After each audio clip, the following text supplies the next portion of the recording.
ਤੇ ਇਹਨਾਂ ਨੇ ਇੱਕ ਆਨੰਦਪੁਰ ਖਾਲਸਾ ਫੌਜ ਜਿਹੜੀ ਮੈਂ AKF ਤੁਹਾਨੂੰ ਸਾਰਿਆਂ ਨੂੰ ਰੀਸੈਂਟਲੀ ਪਤਾ ਲੱਗਿਆ ਇਹਦਾ ਮੈਂਬਰ ਵੀ ਸੀ ਤੇ ਇਹਨੂੰ ਅੰਮ੍ਰਿਤਪਾਲ ਸਿੰਘ ਦੁਆਰਾ ਇਹ ਵੱਖਰੇ ਖਾਲਿਸਤਾਨ ਰਾਜ ਦਾ ਗਠਨ ਕਰਨ ਲਈ ਇਹ ਹਥਿਆਰਬੰਦ ਸੰਘਰਸ਼ ਛੇੜਨ ਦੀ ਜਿਹੜੀ ਪਲੈਨਿੰਗ ਕਰ ਰਹੇ ਸੀਗੇ ਉਹਦਾ ਇਹ ਕਲੋਜ਼ ਮੈਂਬਰ ਸੀਗਾ। ਤੇ ਇਹਨਾਂ ਨੂੰ AKF ਵਾਲੇ ਜਿਹੜੇ ਲੋਗੋ ਦੇ ਵੈਪਨ ਸੀਗੇ ਇਹਨਾਂ ਨੂੰ ਦਿੱਤੇ ਗਏ ਸੀ ਔਰ ਇਹਨਾਂ ਦੀ ਜੱਲੂਪੁਰ ਖੇੜਾ 'ਚ ਇੱਕ ਕਨਾਲ ਕੋਲ अपनी फायरिंग प्रैक्टिस की रेंज भी इन्होंने मेकशिफ्ट टैंपरेरी बनाई सी जिथे इन्हों मिलिटरी इस तरह की ड्रिल्स और फायरिंग प्रैक्टिस दी जाती सी जिहदी मैं तुहानूं बहुत जल्दी फोटोज़ भी दिखावांगी। और इन्हां दे इहदे फोन 'चों सानूं 2 WhatsApp ग्रुप भी मिले एक दा नाम हैगा AKF आनंदपुर खालसा फौज और दूजे दा नाम हैगा अमृतपाल टाइगर फोर्स। बेसिकली इन्हां दा प्लान ये हुंदा सी कि यंग लड़के जिहड़े नशा छुड़ाऊ केंद्र टाइप की प्लानिंग करते सी कि उन्हां नूं पहलां अपना जल्लूपुर खेड़ा च नशा छुड़ाऊ दा लालच दे के बुलांदे सी फिर इवेंचुअली उन्हां नूं ही मिलिटरी की जिहड़ी सिखलाई दे दिंदे सी और फायरिंग प्रैक्टिस करांदे सी। एक दूजा दोषी है हरसिमरत सिंह हुंदल उर्फ लाभ सिंह। ये अमृतपाल की सुरक्षा का मेन जिम्मेवारी मिली हुई सी। यही सारी उहदे जिहड़े हथियारां की हैंडलिंग करदा सी इहदी सारी डायरैक्शनस दिंदा सीगा। सेंसेशनल हैगियां उन्हां च एक तो हैगा खालिस्तान स्टेट एम्बलम प्रपोज इन्हां ने फोटो सीगी जो प्रपोज करना सी भी इदां दा असीं खालिस्तान का एम्बलम स्टेट का एम्बलम और लोगो बनावांगे। एक सानू करेंसी बिल मिले जिहदे च $10 का खालिस्तान का नोट इन्होंने प्लान किया सीगा। वो तफ्तीश असीं देखांगे कि वाकई सीगा कि हले इन्हां दी प्रिलिमिनरी स्टेज सी। सोशल मीडिया तो इमेजेस मिलियां सी जिहदे च विदाउट एनी लाइसेंस असला लैके खड़ा सीगा और इत्थे DM दे ऑर्डर्स पूरे पंजाब च ही ऑर्डर्स हैगे कि कोई भी वैपन लैके उन्होंने ना तो फ्लॉन्ट कर सकता ना इस तरह गन कल्चर प्रमोट कर सकता। तो इनिशियली असी 188 IPC का पर्चा दर्ज किया सीगा। उस तो बाद ड्यूरिंग इन्वेस्टिगेशन सानू पता लग्या कि ये बहुत ही ज़्यादा अमृतपाल सिंह का बहुत ही क्लोज एसोसीएट है और ये पहला भी 2 FIR लॉन्च्ड है। एक पर्चा ये 2011 च एक्साइज एक्ट का दर्ज होया सी जिहदे च इनू कन्विक्शन और 500 रुपये जुर्माना पिया सीगा। उस तो बाद 2012 च ये एक हर्ट केस का पर्चा 323/24 का थाना मलौद च दर्ज होया सी जो on the basis of compromise cancel कर दिता गया सीगा।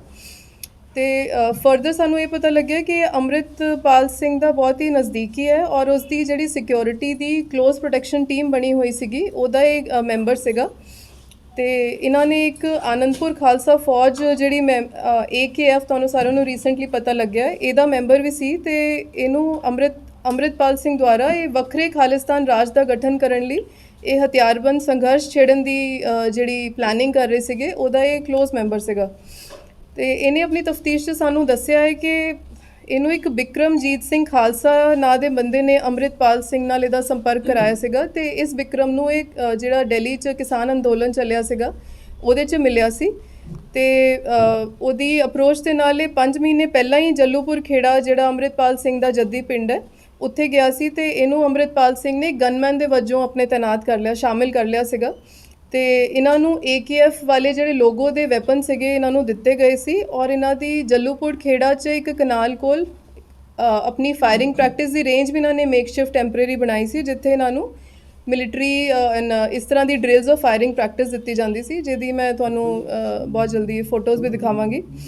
और जिहड़ा ये हैगा तेजिंदर गिल ये अजनाला कांड जदों अजनाला वाला इंसीडेंट होया सी अमृतसर उहदे च भी शामिल सी अमृतपाल दे नाल ते खालसा वहीर च भी इन्हें खास भूमिका निभाई सी।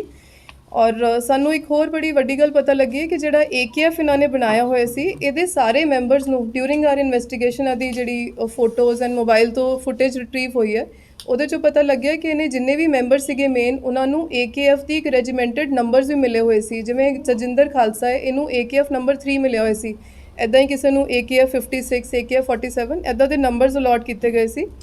और इन्हां दे इहदे फोन 'च सानू 2 WhatsApp ग्रुप भी मिले एक दा नाम हैगा AKF आनंदपुर खालसा फौज और दूजे दा नाम हैगा Amritpal tiger force.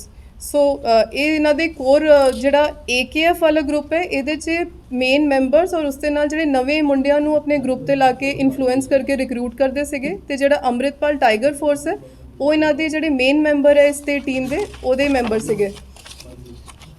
So basically ਇਹਨਾਂ ਦਾ ਪਲਾਨ ਇਹ ਹੁੰਦਾ ਸੀ ਕਿ ਯੰਗ ਲੜਕੇ ਜਿਹੜੇ ਨਸ਼ਾ ਛੁਡਾਊ ਕੇਂਦਰ ਟਾਈਪ ਦੀ ਪਲੈਨਿੰਗ ਕਰਦੇ ਸੀ ਕਿ ਉਹਨਾਂ ਨੂੰ ਪਹਿਲਾਂ ਆਪਣਾ ਜੱਲੂਪੁਰ ਖੇੜਾ 'ਚ ਨਸ਼ਾ ਛੁਡਾਊ ਦਾ ਲਾਲਚ ਦੇ ਕੇ ਬੁਲਾਉਂਦੇ ਸੀ, ਫਿਰ ਇਵੈਂਚੁਅਲੀ ਉਹਨਾਂ ਨੂੰ ਹੀ ਮਿਲਟਰੀ ਦੀ ਜਿਹੜੀ ਸਿਖਲਾਈ ਦੇ ਦਿੰਦੇ ਸੀ ਔਰ ਫਾਇਰਿੰਗ ਪ੍ਰੈਕਟਿਸ ਕਰਾਉਂਦੇ ਸੀ। ਜਿਹੜਾ ਤਜਿੰਦਰ ਗੋਰਖਾ ਹੈ ਇਹ ਵੀ ਕਿਉਂਕਿ ਪਹਿਲਾਂ ਨਸ਼ਿਆਂ ਦਾ ਆਦੀ ਸੀ, ਜੋ ਸਾਨੂੰ ਤਫਤੀਸ਼ 'ਚ ਪਤਾ ਲੱਗਿਆ, ਇਹ ਵੀ ਇਨੀਸ਼ੀਅਲੀ ਉਹਦੇ ਨਸ਼ਾ ਛੁਡਾਊ ਕੇਂਦਰ 'ਚ ਗਿਆ ਸੀ, ਬਟ ਉੱਥੇ ਰਹਿ ਕੇ ਇਹਨੂੰ ਆਪਣੀ ਉਹਨਾਂ ਨੇ ਕੋਰ ਟੀਮ 'ਚ ਐਜ਼ ਅ ਸਿਕਿਉਰਿਟੀ ਗਾਰਡ ਤੈਨਾਤ ਕਰ ਲਿਆ ਸੀ।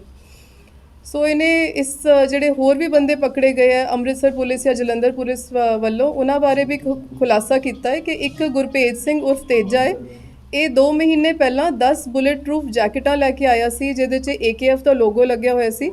ਇਹ ਇਹਨਾਂ ਨੂੰ ਜੱਲੂਪੁਰ ਖੇੜਾ 'ਚ ਜਿਹੜਾ ਇਹਨਾਂ ਨੇ ਫਾਇਰਿੰਗ ਰੇਂਜ ਬਣਾਈ ਹੋਈ ਸੀ ਉਹਦੇ 'ਚ ਯੂਜ਼ ਕਰਦੇ ਸੀ ਪ੍ਰੈਕਟਿਸ ਕਰਨ ਦੇ ਦੌਰਾਨ, ਔਰ ਇੱਥੇ ਇਹਨਾਂ ਦੀ assembling of weapons, disassembling, cleaning of weapon, ਇੱਦਾਂ ਦੀ ਵੀ ਵੀਡੀਓ ਸਾਨੂੰ ਮਿਲੀ ਹੈ ਜਿਹੜੀ ਤਜਿੰਦਰ ਖਾਲਸਾ ਉਹਦੇ 'ਚ ਯੂਜ਼ ਅਸੀਂ ਦੇਖ ਸਕਦੇ ਕਿ ਉਹਨਾਂ ਨੂੰ ਕਲੀਨਿੰਗ ਆਫ ਵੈਪਨਸ ਕਰ ਰਿਹਾ। ਦੈਟ ਮੀਨਸ ਇਹਨੂੰ ਇੱਦਾਂ ਦੀ ਪ੍ਰੈਕਟਿਸ ਹੋ ਚੁੱਕੀ ਸੀ। ਇੱਕ ਦੂਜਾ ਦੋਸ਼ੀ ਹੈ ਹਰਸਿਮਰਤ ਸਿੰਘ ਹੁੰਦਲ ਉਰਫ ਲਾਭ ਸਿੰਘ। ਇਹ ਅੰਮ੍ਰਿਤਪਾਲ ਦੀ ਸੁਰੱਖਿਆ ਦਾ ਇਹਨੂੰ ਮੇਨ ਜ਼ਿੰਮੇਵਾਰੀ ਮਿਲੀ ਹੋਈ ਸੀ। ਇਹੀ ਸਾਰੀ ਉਹਦੇ ਜਿਹੜੇ ਹਥਿਆਰਾਂ ਦੀ ਹੈਂਡਲਿੰਗ ਕਰਦਾ ਸੀ, ਇਹਦੀ ਸਾਰੀ ਡਾਇਰੈਕਸ਼ਨਸ ਦਿੰਦਾ ਸੀਗਾ। ਔਰ ਜਿਹੜੇ ਬੁਲੇਟ ਪ੍ਰੂਫ ਜੈਕਟਸ ਹੈ ਉਹਨਾਂ 'ਚ ਵੀ ਹੋਲੋਗ੍ਰਾਮ AKF ਦਾ ਲੱਗਿਆ ਹੈ, ਜੋ ਮੈਂ ਤੁਹਾਨੂੰ ਫੋਟੋਜ਼ ਦਿਖਾਵਾਂਗੀ। ਔਰ ਕੁਝ ਹਥਿਆਰਾਂ 'ਚ ਤਾਂ ਜੀ ਲੌਂਗ ਰੇਂਜ ਟੈਲੀਸਕੋਪ ਵੀ ਤੁਸੀਂ ਨੋਟਿਸ ਕਰੋਗੇ ਕਿ ਇਹਨਾਂ ਨੂੰ ਉਹ ਵੀ ਮਿਲੇ ਹੋਏ ਸੀਗੇ। long range telescope attached with the weapon. Yes. So basically ਜਿਹੜੀ ਸਾਨੂੰ ਇਹਦੇ ਟੈਲੀਫੋਨ ਮੋਬਾਈਲ 'ਚੋਂ ਫੋਟੋਜ਼ ਔਰ ਵੀਡੀਓਜ਼ ਬਰਾਮਦ ਹੋਈਆਂ, ਉਹਦੇ 'ਚ ਮੇਨ ਜਿਹੜੀ ਸੈਂਸੇਸ਼ਨਲ ਹੈਗੀਆਂ ਉਹਨਾਂ 'ਚ ਇੱਕ ਤਾਂ ਹੈਗਾ ਖਾਲਿਸਤਾਨ ਸਟੇਟ ਐਂਬਲਮ ਪ੍ਰਪੋਜ਼, ਇਹਨਾਂ ਨੇ ਫੋਟੋ ਸੀਗੀ ਜੋ ਪ੍ਰਪੋਜ਼ ਕਰਨਾ ਸੀ ਵੀ ਇੱਦਾਂ ਦਾ ਅਸੀਂ ਖਾਲਿਸਤਾਨ ਦਾ ਐਂਬਲਮ, ਸਟੇਟ ਦਾ ਐਂਬਲਮ ਔਰ ਲੋਗੋ ਬਣਾਵਾਂਗੇ। ਫਿਰ ਪ੍ਰਪੋਜ਼ਡ ਐਂਬਲਮ ਆਫ ਸੈਵਰਲ ਪ੍ਰੋਵਿੰਸਸ, ਪ੍ਰਸਤਾਵਿਤ ਖਾਲਿਸਤਾਨ ਰਾਜ 'ਚ ਜਿਹੜੇ ਸੂਬੇ ਬਣਾਉਣੇ ਸੀ ਉਹਨਾਂ ਦੇ ਇਹਨਾਂ ਨੇ ਲੋਗੋ ਪਲਾਨ ਕੀਤੇ ਹੋਏ ਸੀ। ਇੱਕ ਸਾਨੂੰ ਕਰੰਸੀ ਬਿੱਲ ਮਿਲੇ ਜਿਹਦੇ 'ਚ $10 ਦਾ ਖਾਲਿਸਤਾਨ ਦਾ ਨੋਟ ਇਹਨਾਂ ਨੇ ਪਲਾਨ ਕੀਤਾ ਸੀਗਾ। ਉਹ ਤਫਤੀਸ਼ ਅਸੀਂ ਦੇਖਾਂਗੇ ਕਿ ਵਾਕਈ ਸੀਗਾ ਕਿ ਹਲੇ ਇਹਨਾਂ ਦੀ ਪ੍ਰੀਲਿਮਿਨਰੀ ਸਟੇਜ ਸੀ।